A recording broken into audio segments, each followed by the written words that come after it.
चौथा अध्याय। एवं प्रेम से बोलिए श्री सत्यनारायण स्वामी। श्री सूत जी बोले, वैश्य ने मंगलाचार्य की यात्रा आरंभ की, अपने नगर को चला। उनके थोड़ी दूर निकलने पर डंडी बेचधारी सत्यनारायण भगवान ने उनसे पूछा, हे साधु तेरी नाव में क्या है?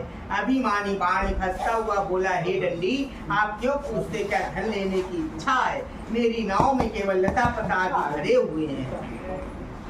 वैश्य का कठोर वचन सुनकर भगवान ने कहा, तुम्हारा वचन सत्य हो।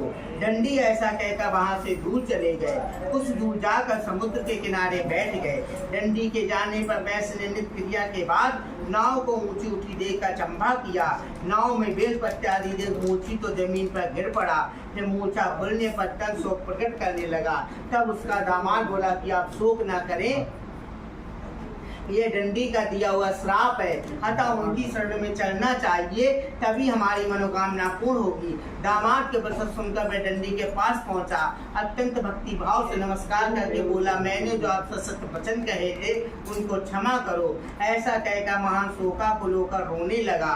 तब डंडी भगवान बोले, हे वाणी पुत्र, मेरी आज्ञा से बार बार तुम्हें दुख प्राप्त हुआ है, तू मेरी पूजा से विमुख हुआ है। साधु बोला, हे भगवान आपकी माया से मोहित ब्रह्मा आदि भी आपके रूप को नहीं जानते, तब मैं अज्ञानी कैसे जान सकता हूँ? आप प्रसन्न होइए, मैं सामर्थ्य के अनुसार आपकी पूजा करूंगा।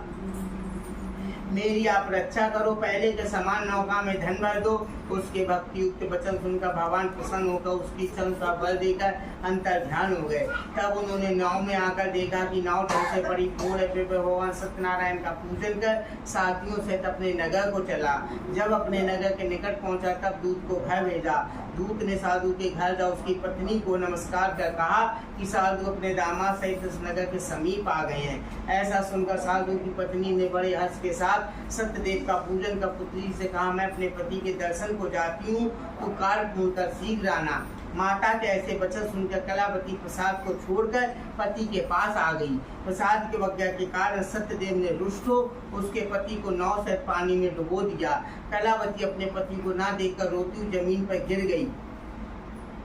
इस तरह नौका का डूबा हुआ तथा कन्या को रोता देख साधु दुखी तो बोला कि हे प्रभु, मुझसे या मेरे परिवार से जो भूल हुई है उसे क्षमा करो।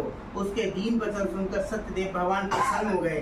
आकाशवाणी हुई कि हे साधु, तेरी कन्या मेरे प्रसाद को छोड़ कर आई, इसलिए इसका पति आज ध्वस्त हुआ। यदि ये घर जाकर प्रसाद खाकर लौटे तो इसे इसका पति अवश्य मिलेगा। ऐसी आकाशवाणी सुनकर कलावती ने घर पहुंचकर प्रसाद खाया, फिर आका पति के दर्शन किए। तत्पश्चात साधु ने बंधु बांधवों सहित सत्यदेव का विधि पूर्वक पूजन किया। उस दिन से वह हर पूर्णिमा को सत्यनारायण का पूजन करने लगा। इस लोक में सुख भोग कर अंत में स्वर्ग लोक को चला गया। देखो, हमारे रामचरितमानस में 7 कांड है, जिसमें एक कांड का नाम है सुंदर कांड। राम जी के, हनुमान जी के जीवन में सुंदर कांड है, पर हर इंसान के जीवन में सुंदर कांड नहीं है। तो आखिर जब राम जी हनुमान जी के जीवन में सुंदर कांड है तो हमारे भी जीवन में होना चाहिए। हमारे जीवन में क्यों नहीं है? हमारे जीवन में सुंदर कांड इसलिए नहीं है क्योंकि सुंदर कांड पढ़ते हैं, समझते हैं, सब कुछ करते, पर सुंदर कांड की एक छोटी सी बात नहीं।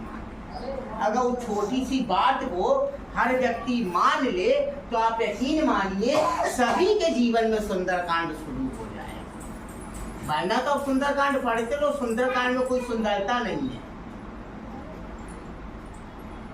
रावण की पूरी लंका जल गई सुंदर कांड। तो लिखने वाले ने लिखा था तो लिखना चाहिए था महाभीषण अग्निकांड, पर लिखा गया उसे सुंदर कांड। रावण की 75% सेना सुंदर कांड में हनुमान जी ने समाप्त की। यहाँ तक कि रावण का लड़का भी सुंदर कांड में मारा, पर लिखा गया उसे सुंदर कांड। लिखना था तो लिखते महाहत्याकांड ना, फिर भी लिखा। तो आखिर सुंदर कांड है क्या? मात्र एक छोटी सी बात है, वो भी समझने पे। समझो तो, और नहीं समझो तो फिर तो जो है वो आपके जीवन में भी होगा। है समझने के ऊपर सुंदर। समझना आपको सिर्फ इतना है, रामादल में सर्वसम्मति से यह पारित कर दिया गया कि लंका में प्रवेश हनुमान जी करेंगे। जब ये घोषणा हो गई तो जो हनुमान जी को देखे वो यही कहे, गए नहीं कबे गए हो, जात का नहीं, जाओ।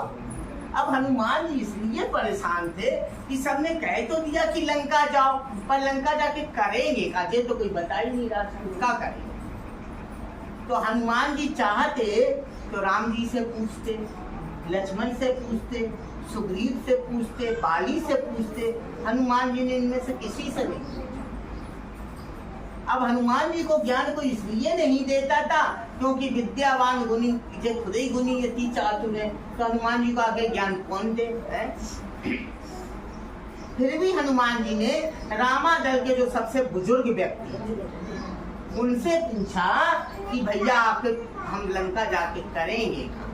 तो जामवंत जी बोले कि लंका जाके कुछ करना नहीं है, सीता की खबर ले आना और राम के कान में कहना, उधर से चिल्लाते मत आना।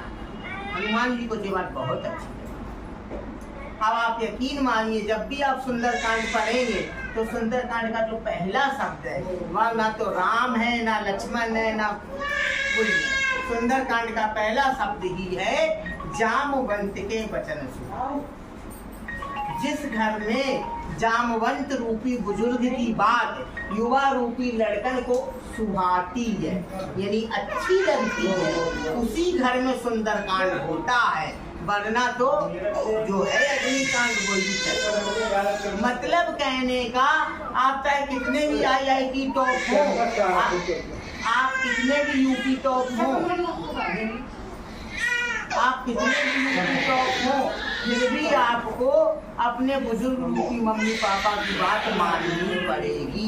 अगर सुंदरकांड चाहते हैं तो भले मम्मी पापा अंगूठा टेक हैं, स्कूल कभी नहीं गए हैं, फिर भी आपको अपने मम्मी पापा की बात माननी पड़ेगी। अगर माता पिता की बात नहीं मानोगे तो फिर आपके जीवन में सारे कांड तो होंगे पर सुंदर कांड नहीं होगा। अगर जीवन में सुंदर कांड चाहते हो तो बुजुर्गों की बात मानना युवाओं की मजबूरी है, इसीलिए सुंदर कांड बताया गया।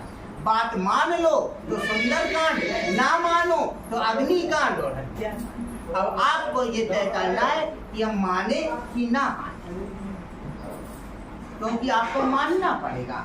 आपको पता होना चाहिए, आपको तो कोई विजयनगर में 2 छेना रोज खिला देगा, आप तो बड़े खुश, अम्मा बड़ी अच्छी हैं 2 छेना खिलाती हैं, पर अम्मा ने छेना खिला खिला के 4 विजयनगर के घर लूट लिए। देखो तुम्हारे पापा को पता है, अब लला तुम खाओ एक दिन लुट जाना।